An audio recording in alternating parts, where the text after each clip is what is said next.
പൊട്ടിച്ചിരിക്കരുതെന്ന് നീ അറിയേണ്ടതാ, അതിനാലൊരെട്ട് വിപത്തുകൾ ജനിക്കുന്നതാ. ഉലമാ അതിനാൽ നിന്നെ അവഹേളിക്കുമേ, ഉഖലാഉം അതുകൊണ്ടെപ്പോഴും നിന്ദിക്കുമേ.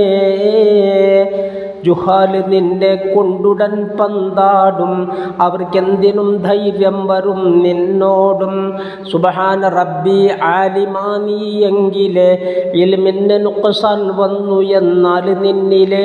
നീ ജാഹിലാണെങ്കിൽ ലഭിക്കും പിന്നെ ജഹലിന് കുറവില്ലാതെ ഏറ്റം തന്നെ. തിരുനബി റസൂലുള്ളാഹി ത്വാഹ തന്നെ പറയുന്നതായി കാണാം ഹദീസും പൊന്നെ. സുഹൃത്തുക്കളെ, അൽ കഹ്ഫിലുണ്ട് സഗീറത്തുൻ, കൂടാതെ പറയുന്നുണ്ട് പിറകെ കബീറത്തുൻ. ഇതിന് ഇബ്നു അബ്ബാസിന്റെ തഫ്സീർ എന്താ എന്നുള്ളതൊന്നറിയാത്തതെന്താണെന്താ? പുഞ്ചിരി സഗീറത്തും കബീറത്തെന്നത് പൊട്ടിച്ചിരിക്കലുമെന്നുമാ പറയുന്നത്. റൂഹുൽ ബയാൻ നീ നോക്കിയാൽ കാണുന്നതാ, അതിനുള്ള 5-ാം ഭാഗമിൽ വിവരിച്ചതാ.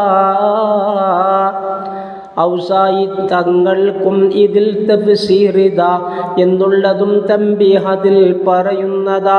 ദോഷങ്ങൾ അനവധി മുമ്പ് അവനിൽ വന്നത് മറക്കുന്നു എന്നതു തന്നെ 4-മത്തത്. ഖസ്വത്ത് ഖൽബിന് വന്നിടും എന്നുള്ളതാ, അതിനാൽ അവൻ തെറ്റേതിനും മുതിരുന്നതാ. മൗത്തിനെ മറക്കൽ തന്നെയും വരുന്നുണ്ട്, മൗത്തിൻ്റെ ശേഷം ഉള്ളതും അതുകൊണ്ട്. നിനക്കുള്ള ചിരി കണ്ടും ചിരിച്ചവരുണ്ട്, അവർക്കുള്ള കുറ്റം പിന്നെയും നിനക്കുണ്ട്. ഇതു കാരണം നീ കരയിലെട്ട പൊട്ട, തോരാത്ത രീതിയിൽ നാളെ വരലാ ചിട്ട.